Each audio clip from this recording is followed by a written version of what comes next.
अभी अभी की सबसे बड़ी खबर है कि झारखंड में सत्ता परिवर्तन हो सकता है। चंपाई सोरेन जेएमएम के पूर्व मुख्यमंत्री हैं, जिन्हें टाइगर के नाम से भी जाना जाता है। वो बीजेपी भी ज्वाइन कर सकते हैं और उनके नेतृत्व में झारखंड में भारतीय जनता पार्टी सरकार भी बना सकती है। झारखंड में ऑपरेशन लोटस शुरू हो चुका है और वहाँ बड़ी तेजी से राजनीतिक परिवेश बदल रहा है और राजनीतिक हलचल तेज है। कई दिनों से वहाँ के राजनीतिक परिवेश को लेकर काफी चर्चा बनी हुई थी।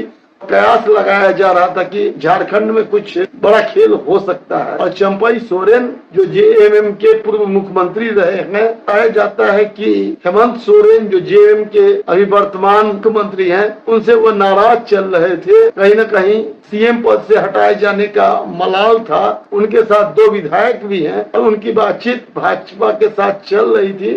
अब यह स्थिति बनी है कि वहाँ पर सत्ता परिवर्तन हो सकता है। बहुत बड़ा आश्चर्य नहीं कि 1-2 दिनों में अगर सब कुछ सामान्य रहा तो झारखंड में चंपाई सोरेन के नेतृत्व में भाजपा सरकार बनाएगी। चंपाई सोरेन दिल्ली पहुंच गए हैं। उन्होंने यही कहा है कि मैं जहां हूं वहीं हूं और वहीं रहूंगा। वह कह रहे हैं कि मेरी बेटी यहाँ रहती है। जैसी चर्चा है और जैसी हलचल है उसके अनुसार झारखंड की राजनीति में बहुत कुछ बड़ा होने वाला है। 4 राज्यों के विधानसभा चुनाव के लिए अधिसूचना जारी होनी थी, लेकिन अंतिम समय में अचानक जम्मू कश्मीर और हरियाणा का ही विधानसभा चुनाव के लिए कार्यक्रम जारी हुआ और तारीख की घोषणा हुई। उसके बाद से ही यह चर्चा का विषय बना हुआ था झारखंड और महाराष्ट्र, वहाँ किस कारण से ये चुनाव को रोक लिया गया है। और अब जब ऑपरेशन लोटस शुरू हुआ है तो यह कयास लगाया जा रहा है कि झारखंड में सत्ता परिवर्तन की कोशिश थी।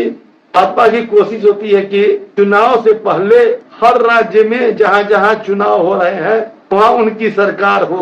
अब जब विधानसभा का चुनाव हर हाल में अक्टूबर से नवंबर के बीच झारखंड में होना है, क्योंकि झारखंड का कार्यकाल विधानसभा का 4 जनवरी तक का है। ऐसी स्थिति में एक संवैधानिक संकट को देखते हुए हर हाल में नवंबर दिसंबर तक चुनाव की प्रक्रिया को झारखंड में पूरा करना होगा। झारखंड में सिर्फ भारतीय जनता पार्टी ही नहीं सक्रिय हो गई है, कांग्रेस ने भी अपना चाल चलना शुरू कर दिया है और उसने भी अपने प्रदेश अध्यक्ष को बदल दिया है। कमलेश को वहाँ का प्रदेश अध्यक्ष बनाया गया है, जो सिल्ली के रहने वाले हैं। सिल्ली, जैसा कि सब लोग जानते हैं, सिल्ली से ही सुदेश महतो जो आजसू के नेता है और उसके मुख्य धर्ता है, सिल्ली से ही चुने जाते हैं। कई बार वो डिप्टी सीएम भी रहे हैं एनडीए से और कमलेश महतो भी वहीं से आते हैं। उनकी क्षेत्र में बड़ी पैठ भी है। कांग्रेस ने भी कुर्मी वोटरों में सेंध लगाने के लिए केशव महतो को